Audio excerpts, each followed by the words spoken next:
Hi, this is PHYS30141 video 40, and in this video we will discuss the phenomenon of Cherenkov radiation. In previous videos we talked about the fact that a charge which was stationary exerts an electric field into the vacuum around it, which has a certain strength and direction when observed at a particular location. And we recognized that because of relativity, the electric field we see at the location, which is distant from the charge, depends on the position of the charge at some earlier time. So in the case of a stationary charge, the electric field line which points towards the observer comes from the charge. In the case of a moving charge, where the charge is moving at some velocity less than the speed of light, then the electric field seen at some distance is changed in shape. And we can think about it in this way. At some distance away from the charge, so we think of some particular time, close in to that charge, the electric field is due to the position of the charge at that time. Further away, the electric field is due to the charge at some earlier time, and further away from that, out here, the electric field is due to the charge at some earlier time. And if we draw the field lines that arise because of this statement, these spacings in position are further apart than these spacings because the speed at which that knowledge of where the electric field is, that travels more quickly than the velocity of the charge itself. And we see that the electric field lines which arise from that have some form in that the electric field lines are compressed in a direction compressed into a plane transverse to the direction of the charge and have a width of the order 1 over gamma. And we saw that this is equivalent to thinking about a Lorentz transformation of the electric field lines due to this motion. When the charge is moving at the velocity of light, or very near to it, then the electric field seen at these different locations is due to a charge at some earlier time and at some distance which is equal to the distance apart of these observation points. And this leads us to conclude that the electric field line is confined into a very thin pancake either side of the moving charge. So the charge is moving to the right, and the field lines are confined into a disk transverse to the direction of motion. Now, in all of these cases, there is no radiation. The electric field lines are continuous. But what happens if the velocity of the charge is greater than the velocity of light? Well, in a vacuum, this cannot occur. But in a dielectric medium, where I have some permittivity, I will have some phase velocity instead. And it is possible for the velocity of the charge to be larger than the phase velocity. So let's draw that situation. So again, I imagine a series of successive times, and at the point where the charge is at the present time, I can say that there is no electric field forward of that charge because it's impossible for the electric field to travel away from the charge in the forward direction because the charge is moving more rapidly than the speed at which I can know the electric field. So there is no electric field in front of this moving charge. But if I imagine some earlier time, then I can draw some boundary which is how far the knowledge of this position of the charge has moved away. So by the time the charge has moved from here to here, the knowledge of what this electric field is doing has expanded to some radius, but the charge is moving faster than that, so it's moved further. So I can apply a concept similar to the Huygens principle, and I can think of these as being like wavefronts, and there must be, so at two earlier time steps, the wavefront from this earlier charge position has propagated to here, and I can draw some boundary which represents the overlap of all these individual wavefronts. So we see that there is no electric field in front of the charge, and there is a boundary where there is a rise in the electric field caused by the overlapping of the electric fields from each of these earlier times. So this represents a moving electromagnetic wave. So when the speed of the charge is moving faster than the phase velocity of the electromagnetic radiation within the material, despite the fact that the charge is moving uniformly, it can give rise to a wavefront of emitted radiation, which is moving at some angle with respect to the direction of the charge motion. And this is Cherenkov radiation. And we can see that we can relate the speed of the charge and the speed of the electromagnetic waves together, and they define the angle with which this electromagnetic radiation is emitted. So we can see that when the charge is moving uniformly, there is a cone of radiation. So the way we should visualize that, this is the wavefront and it's emitted at all azimuthal angles around the charge. If the charge is moving in some direction, then we see a cone of radiation emitted. Okay, so this is the direction of the light, and this is the direction of the charge, okay, moving in this direction. The light is emitted in a thin cone which expands away from the charge as the charge is moving. So the required speed of that particle, of that charge, is simply given that the velocity of the charge must be greater than c divided by the refractive index. And of course it must be also less than the speed of light. The charge cannot travel faster than the speed of light. So let's take an example. We'll think of water. So water has a refractive index for visible light. Water has a refractive index for visible light, which is about 1.33. So therefore, for the moving charge to emit Cherenkov radiation, it must be moving with a velocity larger than c divided by n, which is something like 3/4 of the speed of light. So let's calculate what that means in terms of the speed of the charge. Let's imagine beta particles. And as we know, a beta particle is an electron. And electrons are typically emitted in beta decay with energies of the order of 1 MeV. Now let's calculate what gamma factor we need in order to achieve this velocity. Well, gamma must be larger than 1 over root 1 minus 1 over n squared, which is about 1.5. And gamma is the ratio of the total energy divided by the rest energy.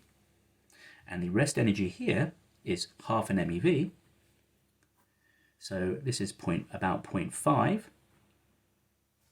Okay, so we need to have a total energy for gamma to be 1.5. The total energy must be something like 0.75, which tells us that the electron kinetic energy must be greater than something like 260 kiloelectron volts in order for gamma to be large enough to emit Cherenkov radiation.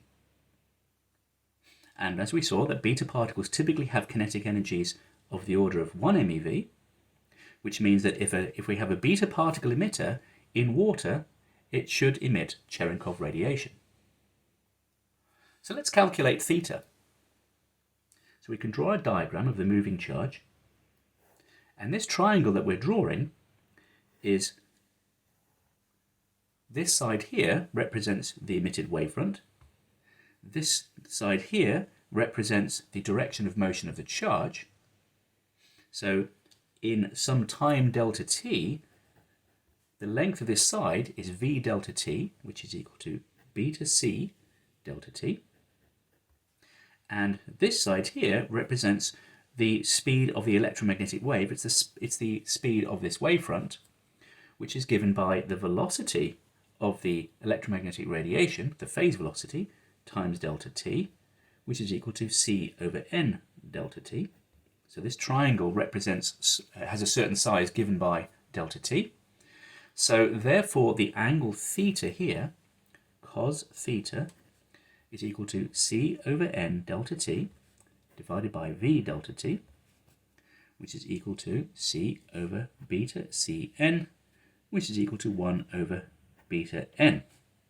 So beta here is the velocity of the charge, and n is the refractive index of the material. Now, if the charge is moving very close to the speed of light, when beta is approximately equal to 1, we can see that cos theta is about equal to 1 over n. So a rapidly moving charge moving in water, where n is 1.3, will give Cherenkov radiation at an angle of about 43 degrees. So this is the opening angle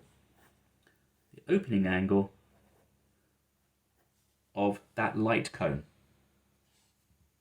So if we were to draw, let's draw that. So let's draw the velocity of the moving charge, and this is the opening angle of the Cherenkov radiation. When the velocity of the charge is close to the speed of light, then beta is 1, and the angle is 43 degrees. Remember, this is in water. And as beta falls, so does the angle of emitted radiation. So the Cherenkov cone becomes narrower and narrower as the velocity of the charge falls, and eventually falls to 0 at that threshold velocity, which we saw here was about 0.75 times the speed of light. So our beta particles, we can see, need to have this velocity for an electron corresponds to a kinetic energy of something like 260 kiloelectron volts. And as it turns out, beta particles, when they're emitted from nuclei, this is the kinetic energy of a beta particle, and this is the number of particles, or the intensity, for a set of electrons being emitted. It has a peak around about 0.2 MeV, and it goes up to something like 1 MeV. Okay, so this is what the beta particle spectrum looks like. So any beta particles which are emitted, which means all of these, will give rise to Cherenkov radiation, and depending on the energy of the beta particle, I will get a different opening angle for the radiation.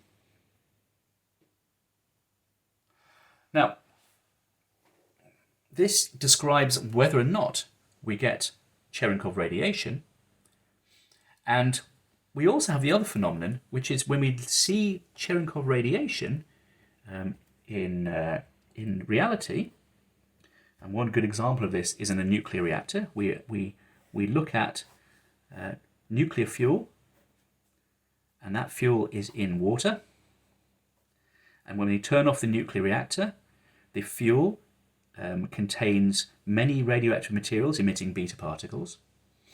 And as the beta particles travel through the water and near to the fuel elements, they give rise to Cherenkov radiation.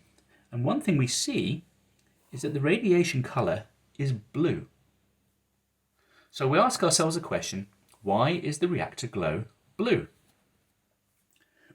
Well, the thing we haven't yet talked about is the intensity of the radiation. So the first thing we've said is that there is a threshold for the radiation, but that depends on the electron energy, or the charge velocity. But actually, the number of photons depends upon the frequency of the photon. And this is given by the Frank-Tamm formula. So as a function of distance travelled by the charge through the material, the rate of energy release, the rate of energy release per unit distance travelled and per frequency interval is proportional to omega 1 minus 1 over n squared, beta squared. So again, n is the refractive index and beta is the velocity of the charge. So this is the Frank-Tamm formula. And it was the explanation of this which gave rise to them winning the Nobel Prize in 1937. We can recast that statement, which we will do in a moment, but notice we can see here that the energy release is proportional to the frequency.